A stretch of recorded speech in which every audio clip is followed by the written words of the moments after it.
En las primeras semanas de la pandemia por el coronavirus, todas y todos vimos imágenes en las noticias y redes sociales de playas, bosques y parques públicos descansando de los seres humanos en cuarentena. Cuando el hombre deja de depredar, deja de invadir zonas naturales, aparecen cosas como las que estás viendo ahora.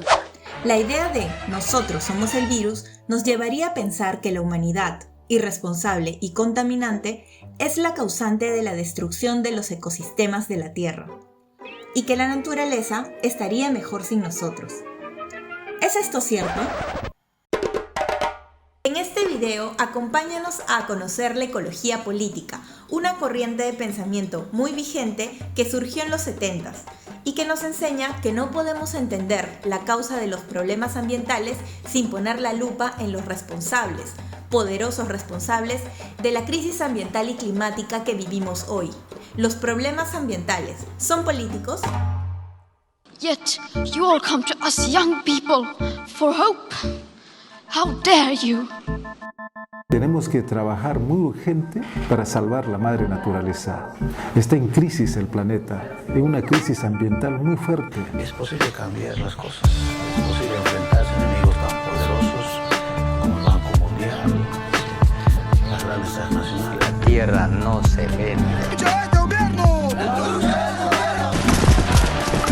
De ninguna manera me voy a dejar vencer. Yo voy a seguir defendiendo mi tierra.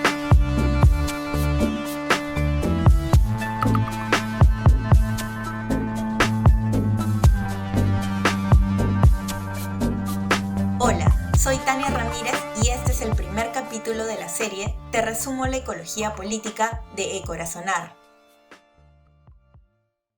Esta idea de nosotros somos el virus llama la atención porque difunde la imagen de la humanidad como un grupo de individuos iguales, todos responsables de problemas como la contaminación o la deforestación, todos en la misma bolsa.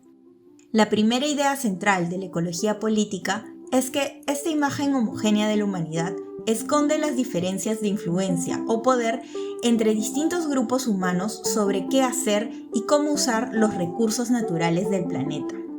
De hecho, el 10% más rico de la población mundial es responsable de casi la mitad de las emisiones de dióxido de carbono, el principal gas de efecto invernadero asociado al cambio climático. Muy por debajo en la línea de riqueza, los grupos más excluidos, que son los que menos contribuyen a la crisis ecológica, son los más vulnerables ante los efectos del cambio climático y los menos preparados para hacerles frente. Los estudios muestran que en este grupo son especialmente vulnerables las comunidades rurales, los pueblos indígenas y las mujeres. Entonces, no podemos discutir este tipo de problemas sin reconocer responsables y las ventajas de poder económico, político y estatus que los protegen. La ecología política nos pide que reconozcamos las relaciones de poder que existen entre los grupos sociales y que determinan cómo se controlan los recursos naturales y se generan los problemas ambientales. Aquí es importante que tengamos en claro que con poder no estamos hablando de grupos buenos y grupos malos, sino, en palabras de Robbins, de perdedores y ganadores en la distribución de los recursos naturales. ¿Cómo se expresa esto? Por ejemplo, en el creciente acaparamiento de tierras y recursos, en la mayor influencia en leyes y hasta en el control de medios por parte de una élite que perjudica a grupos que no solo no se benefician, sino que también son los que más sufren las consecuencias de la continua destrucción de los ecosistemas. La lección sobre las diferencias de poder la aprendieron los ciudadanos de Oaktown en la vida moderna de Rocco, cuando se organizaron para limpiar y recoger la basura de la ciudad y empezaron a advertir que sus esfuerzos eran mínimos, pues la mayor cantidad de desecho los producía una poderosa empresa llamada Conglomo. Bien, capitán, quedó limpio, ¿no? Pues sí y no. ¿A qué se refiere? ¿Alguien no cooperó? Ellos. Conglomo, ¿eh? Oigan, ¿a dónde van? ¿Van a dejar que se saca con la suya? Pues sí, es con glomo. Son los dueños de todo.